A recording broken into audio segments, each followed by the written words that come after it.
No Jumper, coolest podcast in the world. And today I am here with Tiny Jag. How you doing? What's going on, man? I'm doing good. Doing good? Hell yeah. Your last day in California?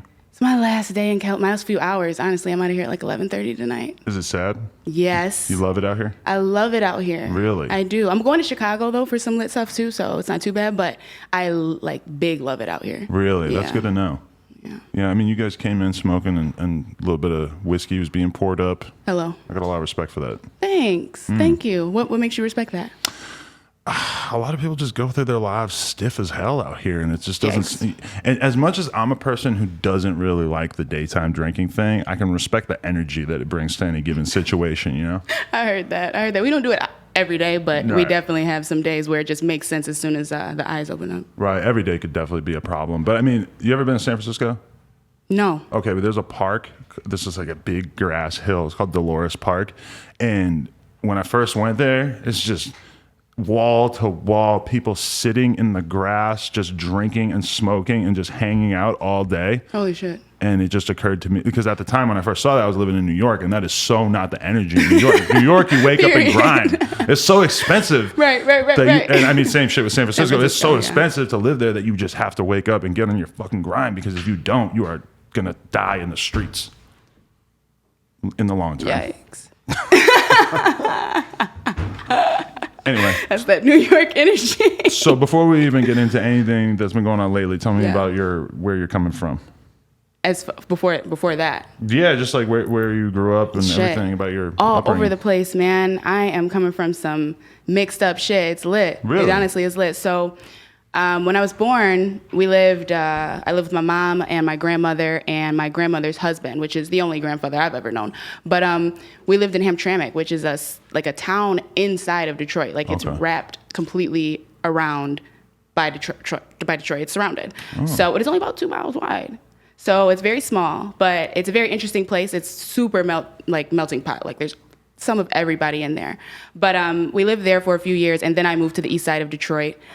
From there, I was in private school, so that gave me a little bit of a mix-up too. So from there, we couldn't afford private school anymore. So we moved to the suburbs to get suburb education, to get away from the local education in Detroit. So when you moved to Detroit, was it like noticeably worse, lower? Oh no! No? With Hamtramck being right in the middle of it anyway, no, I mean there was no Okay, shock so or it was anything similar there. type of. Oh yeah, there was more shock leaving Detroit going to the suburbs for sure. Right. There was more shock there, not quite as much as maybe anybody else, because I was always dancing in the suburbs. I was always in academy dance. Right. So I was doing that in the suburbs while I was living on the block. So Okay. it was like always had a little bit of exposure, but it was definitely a change as far as my residential area.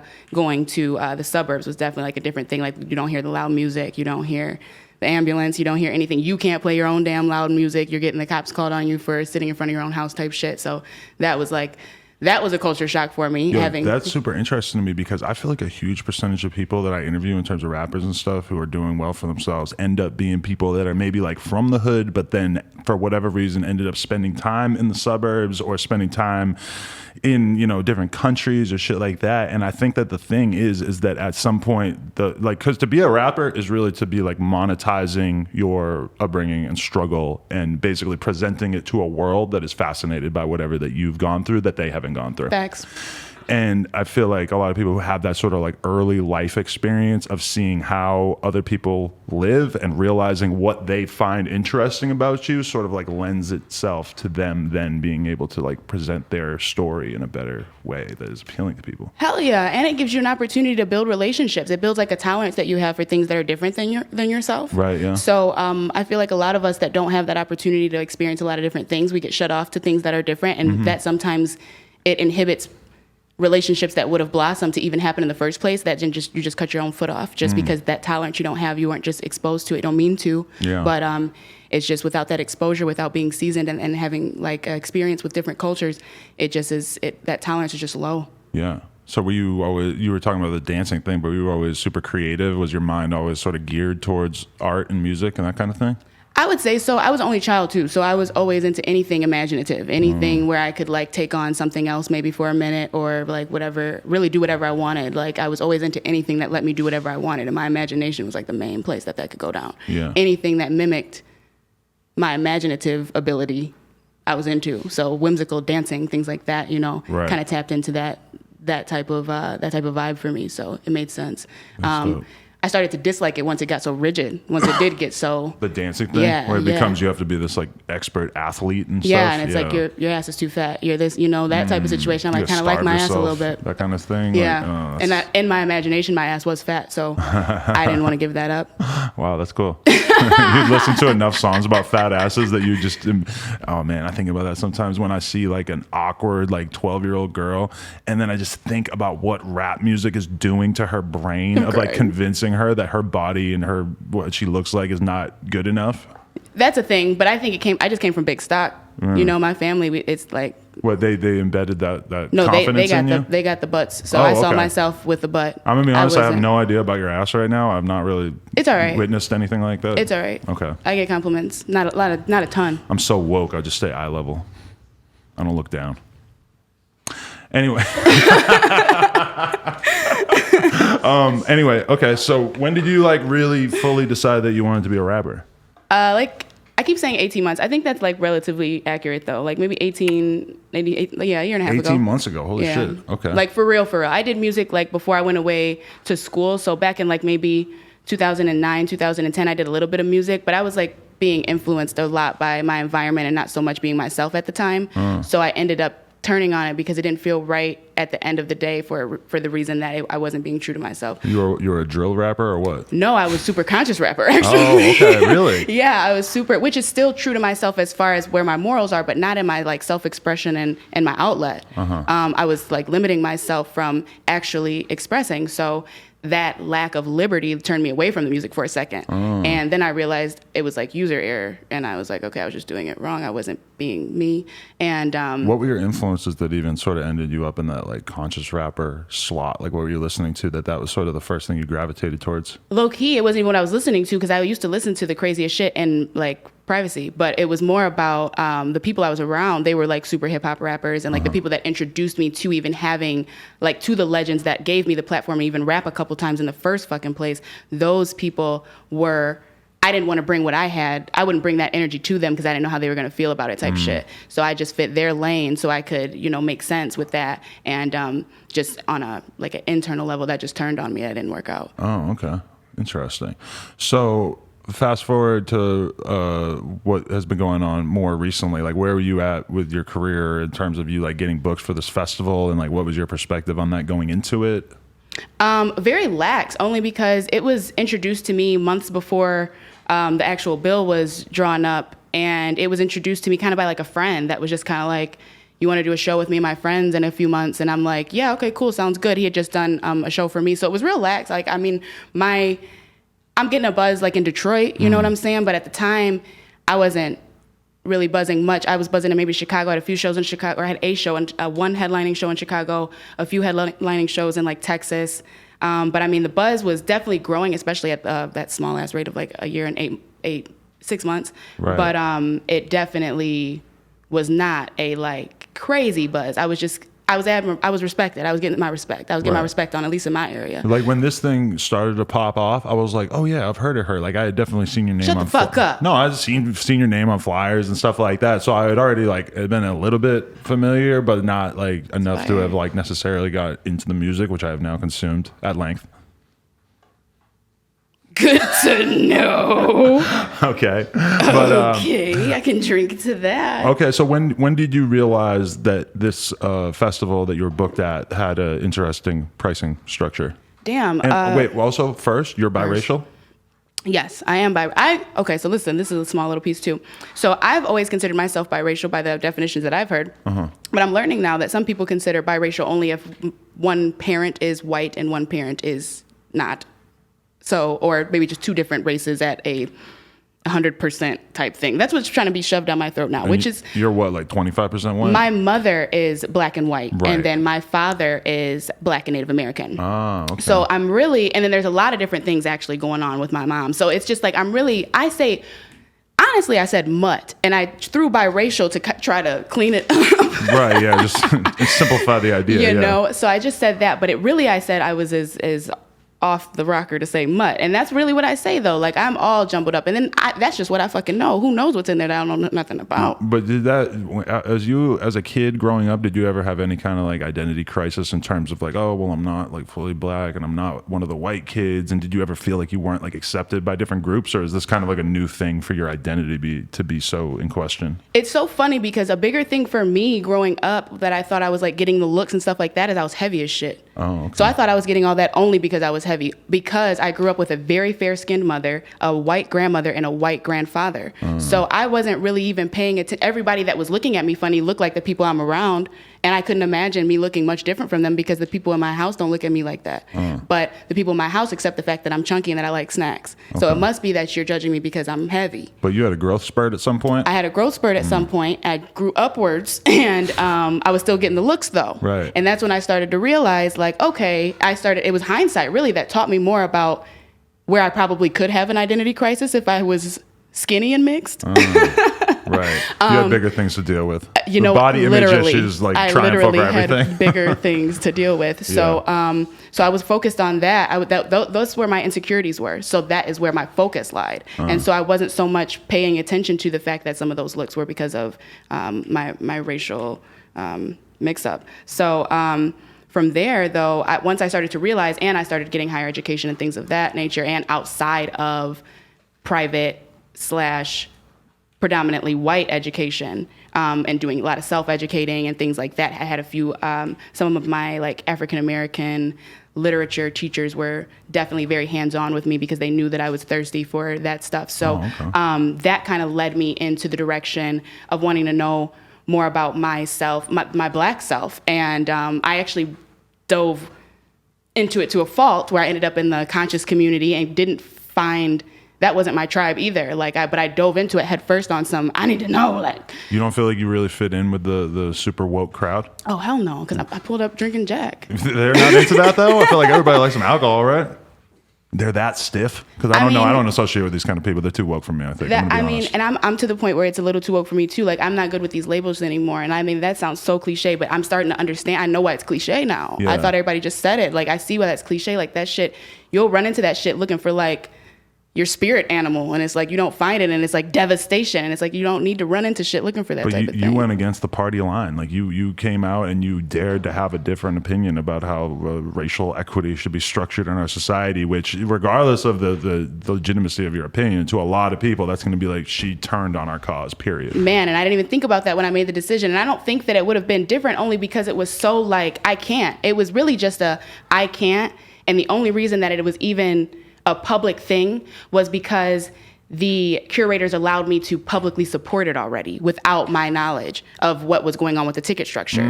Had it been brought to my attention, like this is what we plan on doing, it would have never even been public. And had I not got that exact backlash of hate after I apologized to my own fans for supporting it, we wouldn't be here. Right. So you're spot on. That's exactly why I'm sitting across from you, is because of how many people feel like that is what was going on, opposed to me just seeing a different and much bigger picture. Right. See, okay, let's just get into this. Like, I see a lot of people coming with the reaction of sort of surface level reaction of like, this is fucked up. You can't charge different races, different prices, which I do think is fair. But at the same time, it's like, I do relate to the problem that I feel like they were trying to right with this pricing structure. Because, for instance, I was just in Chicago for that Lyrical Lemonade Festival, and the audience was definitely like 80% plus white. And that did occur to me. It's like, we're in Chicago. We're like downtown Chicago. There's mad hoods everywhere. I'm sure the racial breakdown surrounding this area is super mixed and very heavily people of color. But if you have a festival, and I don't know how much he was charging for tickets or anything, I'm assuming it was a little bit on the expensive side. Right. And it is kind of like, well, shit, that would have been really dope if they had been able to figure out a way that they could sell tickets for a cheap price to people that actually live in the zip codes surrounding that area, maybe before they necessarily. And also there's the whole thing with like scalping tickets or whatever, where a lot of people are buying tickets regardless of if the price is cheap, and then they're just reselling it to whoever can afford it. So there is kind of an issue that I'm sure. Have you ever like noticed that that being an issue in Detroit, or is this sort of like a new concern for you? No, it's definitely an issue. And it's insulting to me that was the first thing that was spewed out, is that I must not know, because like I told you, I was so knowing. I was in the damn conscious community on that shit. So, I mean, I have been in so many different circles and vocal and instrumental in these circles where I know some shit. And you were able to see that, and you ain't on that tip regular. You didn't go to Lyrical Lemonade to take a census, but your naked eye was able to see, damn, this would have been an opportunity. Yeah. It's not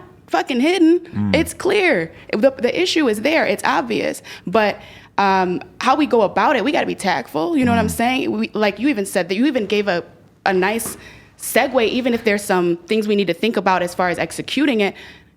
Zip code, maybe, that's an idea, county, maybe even type of thing, where those people have an opportunity before people that are not so relative. Yeah. But outside of that, it's got to make sense. You're talking Lyrical Lemonade. We're talking about the difference of $10. Like, it didn't make sense. It was more, to me, it was trying to make a statement more than it was actually trying to put equity in the Black community.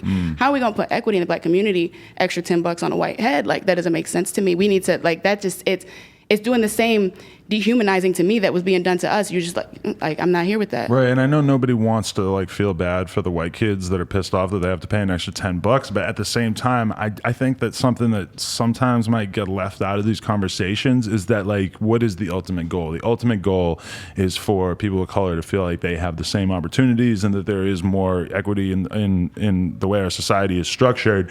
It feels like in the long term, like the effect of charging two different prices based on race, it's like these entitled white kids are going to react to that at some point. Period. And are going, like, it's just not going to be good overall for race relations between people if you come up with structures like this that don't really seem logical to people, right, even if the intention is good. And I think that that's something that, I mean, they've seen it for sure, the Afrofuture Festival, because I mean, they were just attacked by a lot of pretty like unseemly people. I'm sure there's a lot of like alt-right people and stuff who were commenting on their shit. Absolutely. They started to get, all of us started to get threats, all types of things going on, which is super unfortunate. I mean, it's definitely not because it's only because of exactly what you just said. It was something that was done very radically that ended up coming off just negligent and not well thought out, only because the goal wasn't even tangible with the means. It's nowhere near. There's no way that we can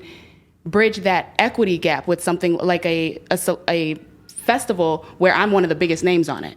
At that, it's not going to happen. Like, it could be the start of something, but in that case, then we need to act as if we need to humble ourselves and have things that happen that looks like this is the start of something, and plant the proper seeds so that we can be impartial. A great friend of mine mentioned that equity has to be impartial. If you want to gain equity, you have to be impartial. You need everybody's money. You need everybody's cheese, especially if we're going to be focused on children, or especially if we're going to be focused on marginalized areas, especially if we're going to be focused on areas that are in need.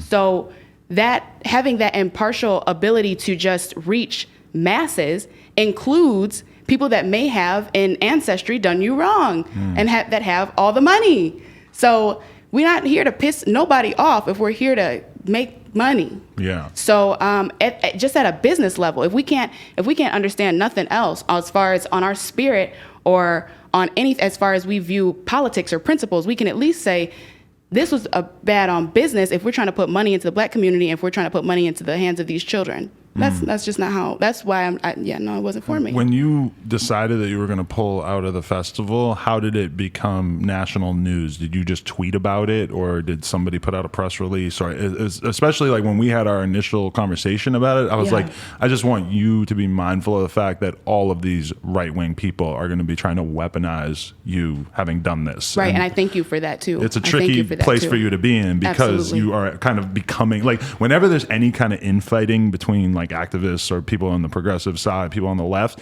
that is inevitably always weaponized by people on the other side. Right.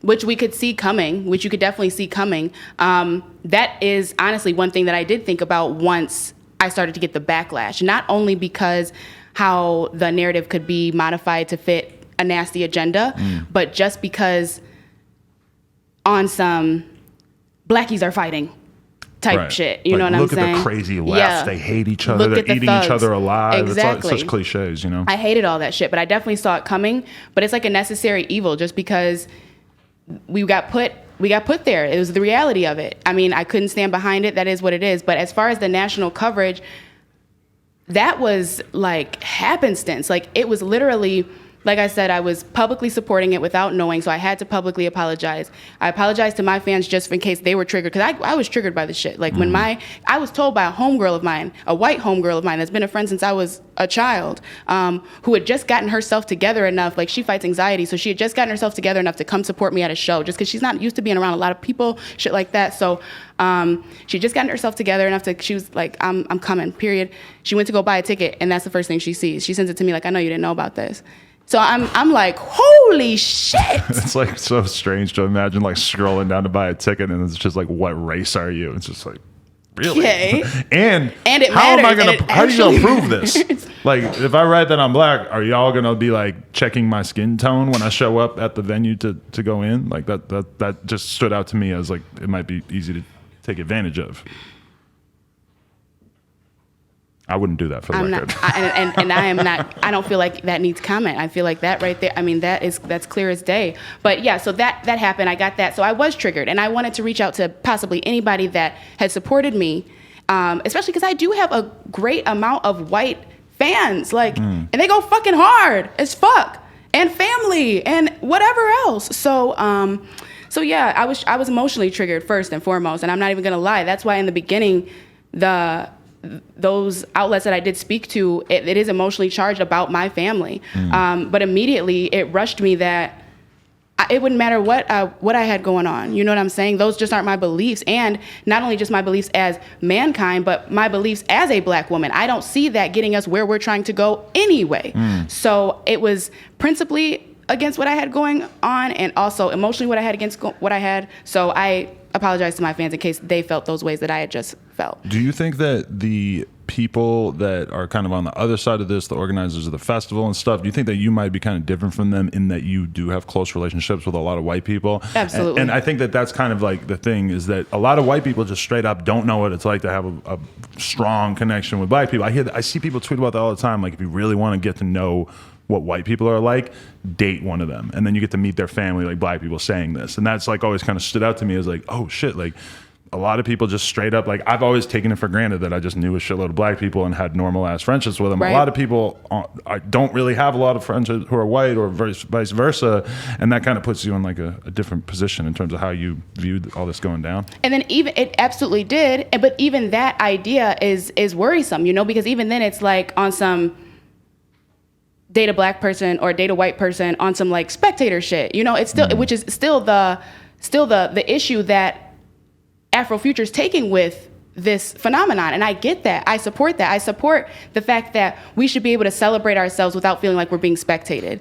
And I feel like that's absolutely fair. I just feel like we can get there without doing stuff like this. And in fact, this could possibly be and will be a setback in trying to get there, because it's still just, it's loud. It's the word that I keep using. It's loud. And I understand that we get to our wits' end. I understand that we're frustrated with hearing the history over and over again and trying to be change. And I get that. And that's the same empathy that I want to give the brand, you know, for just trying to make some shit shake. And I get that. But as like, to auntie them, it's like, no, this ain't it. Like, this isn't how we do it. Which was really my only point from the beginning, was this isn't how we do it. It only became something else because what I thought were my own people decided to turn on me, and that is when it became something different. So, but my big message is this just ain't it. The goal is gold. The intent, as far as I know, I don't know them personally, but the intent, as far as it's being presented, gold. But the means in which to get there, tainted, right. You know, emotional, not business oriented, not success focused, not any of those things. There's not even a measurable There's not anything measurable going on. How are we going to even measure if we won, if we're winning, if we're going in the right direction? Right. And I think the most important thing is that you should feel 100% open and like your voice is being heard if you're willing to have a dissonant opinion on a topic like this. And that for anybody who's looking at you like you're some kind of traitor because you went against like one of the tenets of whatever their fucking ideology is, that's crazy. It's like these conversations need to be engaged. And that's the kind of thing that if this conversation were to have taken place and it looked like it was an actual like holistic healing environment where this was a conversation that was being embraced by the community, then like the outsider perspective on it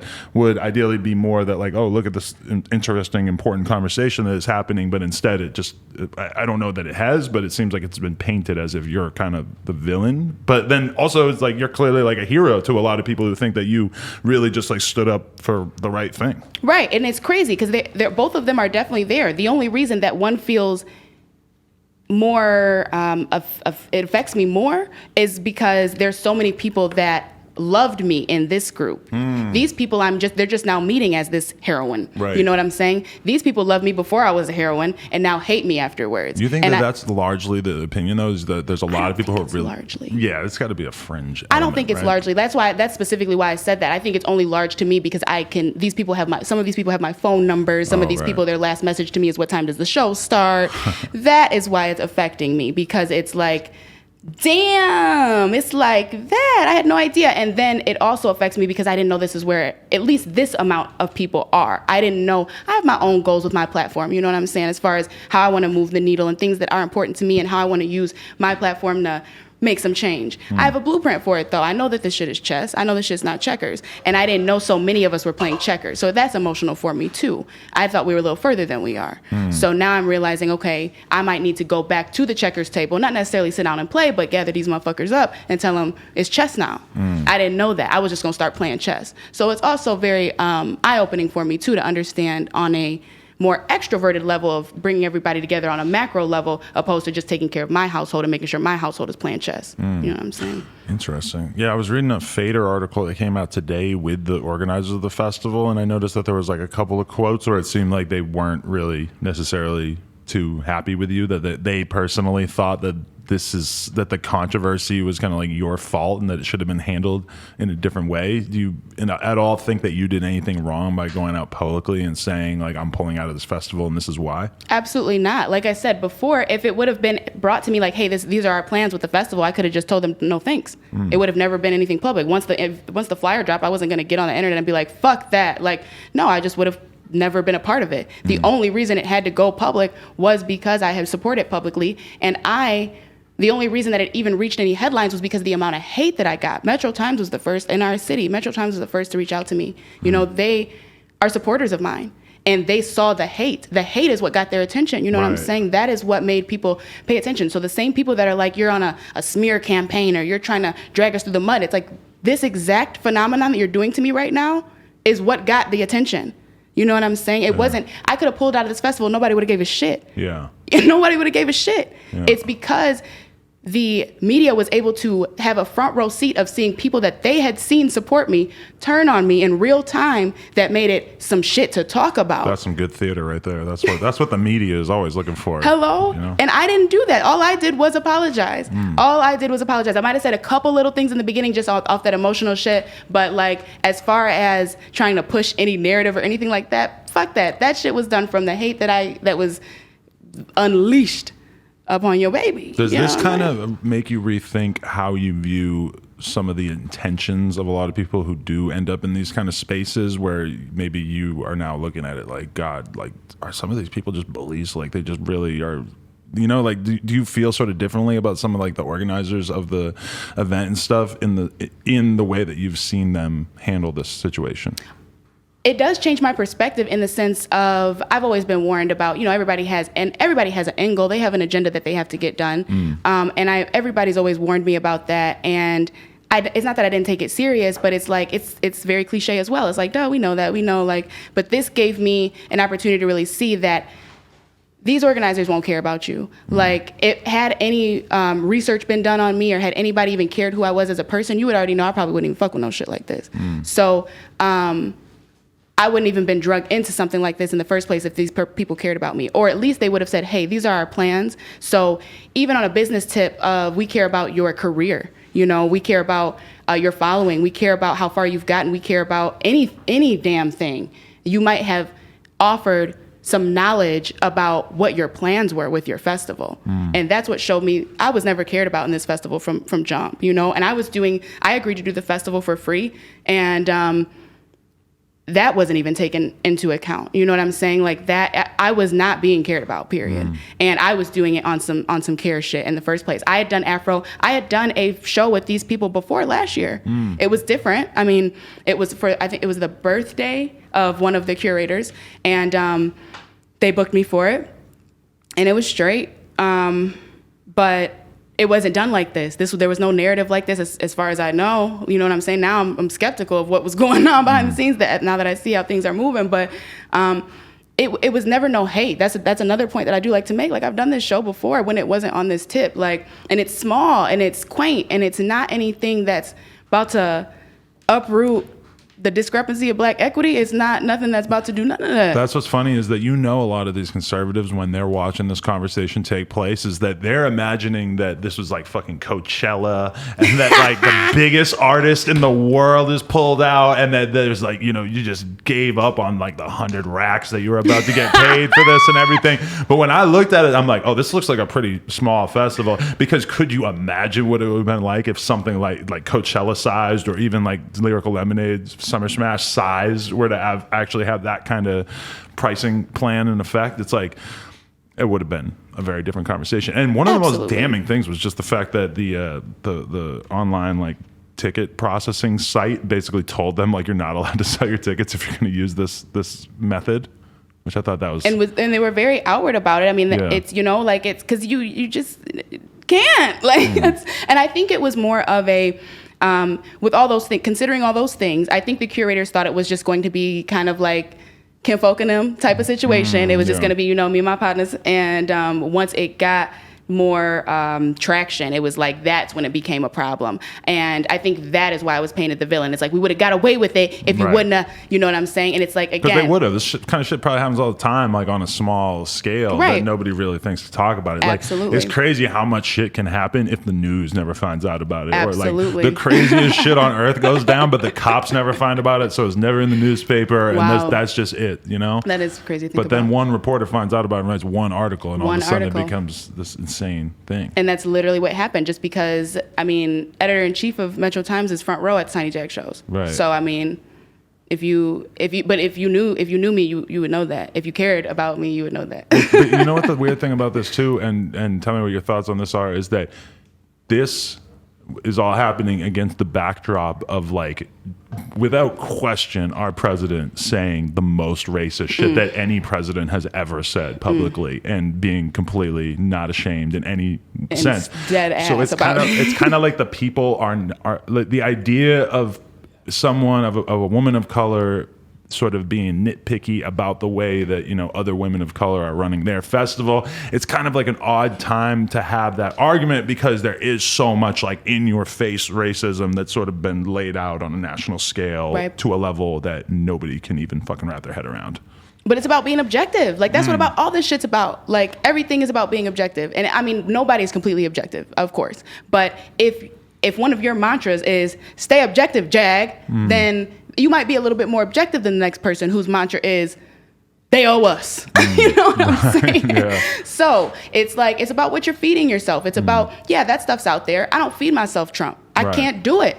I can't do that shit. It's an unhealthy way of life. You hear me? So I'm not about to be out here moving off. I'm like, I had a big, nice, hefty Trump breakfast, because I didn't. I didn't have that. So I'm not going to move that way. I'm not going to move off that hatred for Trump, or that hatred for anybody that looks like him, or that hatred for anything that was done to me. I don't move off that shit. I don't eat that shit up. I know about it. I don't eat it up. That's not what I feed my soul. It's not what I feed my spirit. So what I feed my spirit is what you're going to see come out of me in those emotions, in that moment, that triggering moment. what I've been feeding myself, and that's not just me, that's anybody. What you've been feeding yourself is gonna come out when you triggered. And what came out of me is, I can't fuck with this. This is not for me. This is not aligned with my soul. I'm out. Let me apologize to my people. That's which is all the fuck I was doing. Apologize to my people, and the shit blew up. Your girl blew up off an apology. That's pretty nice. Yeah, usually the apology thing is not a good thing for anyone's career. Usually it's just embarrassing and lame. Yeah.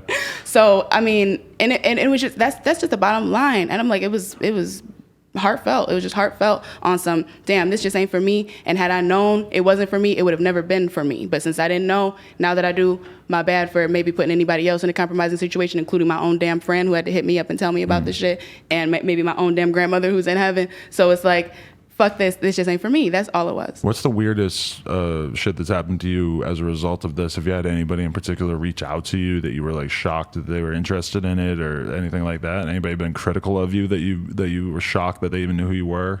Well, you weren't critical of me, but I was surprised to have you reach out for something like this. Oh, you know what I'm cool. saying? That was awesome. That was definitely a moment. So thanks. Oh, and now we're here. Yeah, making history. Okay, so that was lit. But as far as someone who's critical that I didn't actually see it coming, Charlemagne. Really? Yeah, I didn't see him being critical because he is, although he is super like pro-black, I definitely consider him like smart and like but he he sided with your perspective? No, he didn't. He was critical of me. Oh, he was? Yeah, as far as I know. What did he say?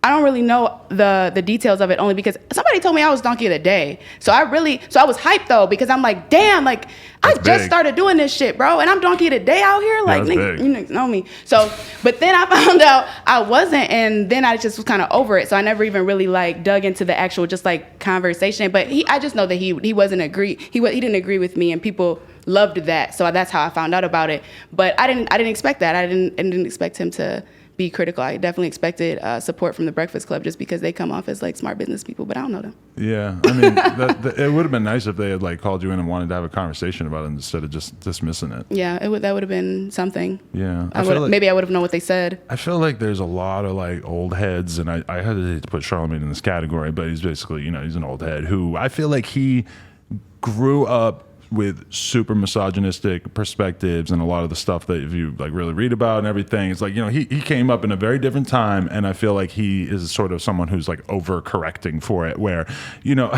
somebody told me they were doing an interview with fucking Charlemagne the other day, and he said bitches, like just talking about girls, and Charlemagne like stopped it and was like, so it's 2019, y'all still really calling women bitches, huh?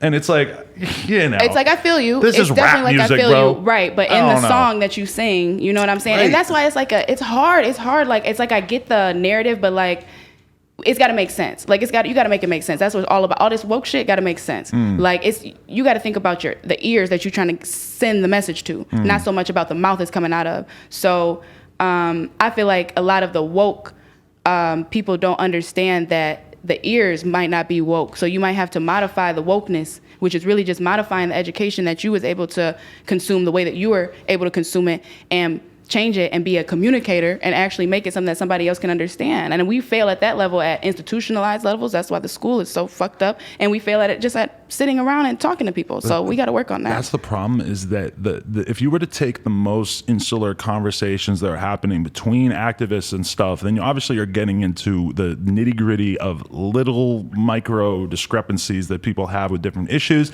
But that's okay, because those issues can be discussed within these communities, but then sometimes pieces of those discussions come to the forefront, come out into the public, and then people who aren't really like versed in the types of conversations that are happening within these communities are all of a sudden exposed to it, and it's like it's like weaponized by the right, and all of a sudden it's this coffee shop kicked some guy out because he did this like super, it's like any little thing like that. I can't think of like a good example of like the real extreme types of shit that happens, but like it's weird, like that dynamic does happen, where there are people who are super concerned about injustice, and then some of their wackier conversations or more far left conversations, then when it comes out to the public, people just don't know how to consume that. And this is kind of like that too, because to a lot of people, and that's actually the real positive of this, is that a lot of people never considered the fact that music festivals do have issues with race that one way or another, like it would be a positive thing to be able to remedy, like it, and absolutely. And I think that's a huge win for everybody that's involved with this, is that there's so much awareness that has been brought to the issue, for one. There's been so much awareness brought to the fact that these marginalized spaces and these marginalized people can need the help.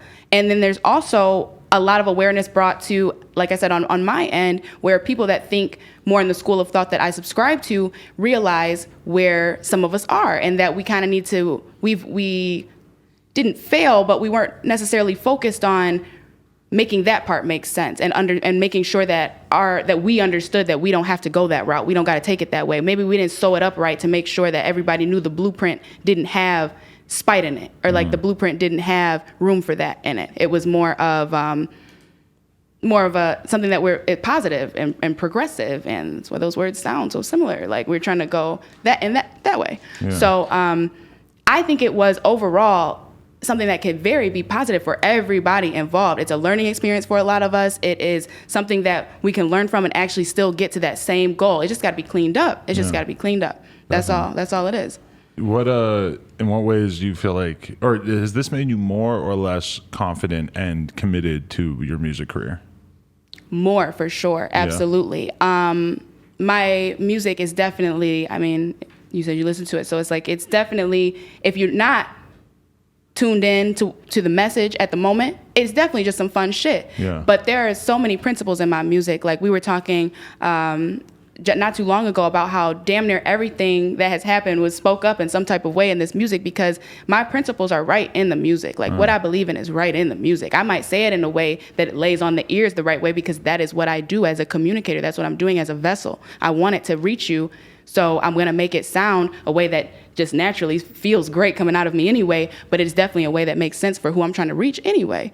But those principles are there, and I've never felt so solidified in that purpose than I do now. So absolutely, it definitely gave me a push for myself and some solidification that I needed, because I dropped out of my master's program for this shit. So I definitely needed a little like, yeah, you good, you made the right decision type shit to happen. And if this ain't it, like this is it for sure. I'm needed here. I feel like the world is like primed for you to like your next music video or your next thing that you put out is like, that there's big eyeballs on you, and that you've already courted enough controversy that it's like you could easily sort of like replicate this and like just create a big old shitstorm. Absolutely. Which is what that's what art's all about. I'm geared up. Charged up too. Tell me some more interesting things about you as a person, things that we need to know about you outside of the fact that you've managed to create a race war over the past few weeks. I'm cracking up. What is some interesting thing? I have a juice company. Really? Yeah, I'm into health. Like I'm really into health. Juice? Like how do you make the juice? Do you have a farm or? It's just raw juice, and then I'm really good in Hamtramck, that little town that I grew up in. Those are my boys. They have like the best markets out there, and they stay open real late, and they're huge, and they have the best fruit and stuff like that. So they hook me up real good.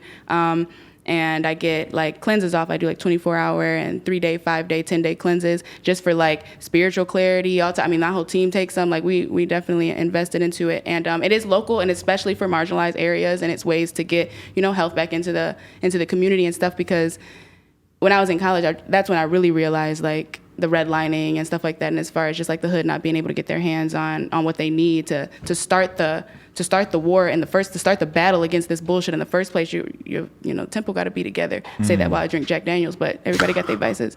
But you know what I'm saying? You got to offset. You got to figure it out. So, but yeah, I am very into health though, and that is definitely something I don't think a lot of people know, just because it's not a typical thing, especially for a type of rapper that makes the type of music or does what I do on stage, to just be up there off raw juice. No, yeah, but I mean, that is a real problem when it comes down to it, that a lot of times when you go to less wealthy neighborhoods, that, I mean, the diet is terrible. The level of water that a lot of times when I go to the hood and I'm just looking at these kids, I'm like, you guys are not drinking enough water. Period. And it's a that's big for problem. Sure. Like, it might seem a little frivolous, but actually that's a huge thing in terms of absolutely. Like the quality of life that you're living, For future you, for present you, for every you, that they all need water. Yeah. And so that it's a huge issue, and not even just the fact that we're not drinking it, but even if those kids in those areas were to start, the options for water that they have are whack. Like out of like, in comparison, Detroit actually has like some decent water, to be honest. Like that comes out of the tap, which I still, but it's decent in comparison to a lot of other places. But but even I'm talking about like the water bottles, like the acidity that's in the water that is available in like the stores that are close to these marginalized areas is whack. Like it's not fair. So, but yeah, that type of shit. That's what I'm on. I got that going on. That's how I really made my way into the conscious community, was through the juice. Oh, okay. But it was always, I started it in college just because I was realizing like all my peers and stuff was off like Tyson chicken nuggets and shit like that. And That's I was what I'm like, saying. People eat McDonald's every day. It's like, God, it's you not just. cutting it. I wish I could explain to you what you're doing to yourself with that food and how much better you would feel if you were able to cut that shit out. And that exact wish is where my rap came from, because you can't speak to those people like that. You can't speak to people that have to worry about other things. They got big ass problems. You hear me? So you can't just come out and say, drink more water. Shut the fuck up. Yeah, what the fuck up? What are you talking about? So maybe you can in a song though. You know what I'm saying? Like just yesterday we cut a track and I think I said drinking spring water by the caseload. That is my 2 cents. You know what I'm saying? I'm not on here like where the Remy at. And I'm not against it because I'm in this bitch with Jack, period. Right. So I don't get it fucked up. But at the same time, I got to put these nuggets in there. You know, these seeds got to be in this music because it means so much to me. And that shit means so much to me. So just putting those in there, like letting the kids know, like not even just the kids, shit, I put my mama on. I put my mama on health. So it's like letting everybody know, like you can do that stuff and be cool. You can drink water and be cool. I swear. Like, I swear, it does not take away your street cred to care about hydration. Might have to take a glug right now. Okay, Tiny Jag impact. Hey, let me ask you this. You and your girls are like hopping in a car. You got to drive for like an hour to go do something. What's the soundtrack? Well, to be honest with you, I'm a little bit of a control freak. So if we took like a group like consensus of it, it would probably be different. But because I am typically the driver, it's just whatever I want, which would usually be a lot of Detroit shit. If we're going to something for me, I may slip myself in there. But so like you're gonna have a lot of Sada and a lot of Drago and Bino. Ooh, yeah, those are my boys right there. Okay. Shout out to them. Yeah, they're so funny. God a lot damn. of that going on. Baby Smooth is definitely Baby Smooth, broken. there you go, yeah. He has broken into my heart as of lately. So he works with my dude TK, who signed like Shoreline Mafia and Greedo and stuff. Fire. He's working with Baby Smooth, yeah. Sweet. Yeah, no, he's got something. He's got something going. So yeah, like a lot of that going on right now. You might catch a couple of little fun things, and you might get some NERD in there, maybe a little. You might catch me in there, you know, especially if we're going to something for me. Yeah, we might throw a little bit of unreleased tracks, especially. That is actually where the insight of the others come from. They like to listen to my unreleased shit. Oh, see, there so you go. Yeah. they like to request that stuff. But it wouldn't be an interview with somebody from Detroit if I wasn't like, yo, so do you like Eminem? Oh man, and that's crazy though, because, and I always call him Slim Shady just because he had such a effect on me when he was Slim Shady. Like that is when he really had the biggest effect. But he was one of the first individuals, and this is actually in a lot of my print. Like he is one of the first individuals that let me know that I could do what I wanted to do. You know what I'm saying? Like it was one thing, like I felt like he was talking to me. When the teacher gets in front of everybody and tells a class that you could do what you want to do with your life, it's like, it's real Hallmark. Like it's real. Even as a young child, I was always like, I was only child, so I was well beyond my years, and my mom was like, that was my homegirl. So I grew up fast just on just having that dynamic with my mother. So it was real Hallmark. My mom really talked to me real cut and dry, real loving, but definitely no fluff. And so that was Hallmark to me. But when Slim Shady showed me that I could do whatever the fuck I wanted to, he was talking to me. I remember he used to draw me in so crazy, and I would always have, I don't care what's going on with him, I don't care what he's making, I don't care who he with, I don't care nothing. He would always have respect for me, even if whatever is going on, because that's a pivotal moment in my life, especially for it to be somebody who later on my experiences taught me to kind of look at funny as a white man. You know what I'm saying? That he was one of the first people to show me that I could even do my thing. See, that's interesting because from a very different perspective, though, I've always kind of thought that Eminem was the reason, was like my blueprint for how you're like a decent white rap fan. Because he, like, people always ask me like, oh, did you say the N-word when you were younger? I'm like, no, because I was an Eminem fan. Gotcha. And Eminem was like, okay, Eminem doesn't say it, so I'm not saying it, even though all the white trash kids in my hometown were saying it and shit. I'm like, no, I want to be like Eminem. That's fire. So I'm not saying it. That's fire. And he was still able to be just as raw, just as, you know, admirable without having to do that. You know what I'm saying? And I guess that's probably a great reason why he reached me, because he wasn't out here doing shit like that. And he was just being true to himself, not trying to make it too much this or too much that. And and the fact that everybody hated it, like all the like the moms and shit hated it and stuff, and like that shit got my attention too, because I was young when he dropped, so I had never seen moms rally against a person. Like that was like a new phenomenon in itself. I had never seen moms rally against nothing but drunk drivers. Yeah. So I didn't know moms was mad at artists and entertainers and stuff like that. I didn't know you could have so much going on in your art that communities will rally against you. Like, so it was very eye opening for me. His life, like literally his existence, what he went through was inspiring for me. So yeah, I definitely fuck with him for sure. That's fire. So do you have any kind of game plan for the stuff that you're planning on putting out, or what your next moves are going to be?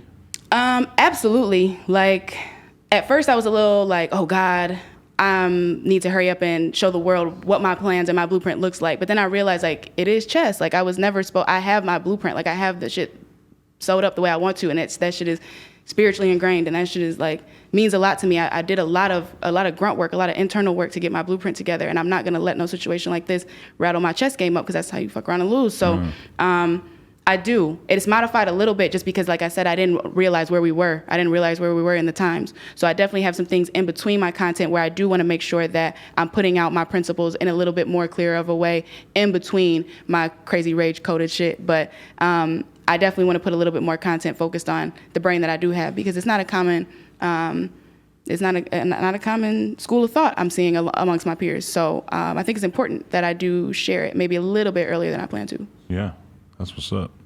Well, hey, I'm sure there's a lot of new fans out there after watching this, because that was a powerful 50 minutes of conversation we just did there. I appreciate you so much. Oh, thank you so much. I appreciate that. Thank you so much. And also, your nails look really great. Thank you. Thank you. Okay, some Detroit shit for you. Is it? Oh, yeah. That's like I Detroit wanted to get style? them done. Oh, no. I mean, we all over the place. Just my doing girl your would be fucking very thing is interested Detroit. to know about that. Really? Yeah. Man, yeah, they hooked me up in the city. So, yeah, you want to get your nails done, though, definitely fuck with Detroit. But LA got some sweet shit. You could do somebody's nails for him real quick? Oh, yeah, fuck if no. they pull But up? I can hook you up with somebody who can hook you up. Oh, okay. My girl might need that, though, honestly. Like, for real? I'm trying to get her with like some bad baby nails that are like 8 inches hanging off of there. She not for the shits? I don't think so, no. If anything, through dating me, I've seen her nails get like less and less. Like she realizes she doesn't need to go above and beyond. And it gets like that. But that's that liberty I talk about. You know, she should be able to do that, do whatever she wants. Own your womanhood, Absolutely. personhood. Long, short nails, whatever it is. Tiny Jag. Hello. No Jumper. Thank you. Coolest podcast in the world. Check us out on YouTube, SoundCloud, iTunes.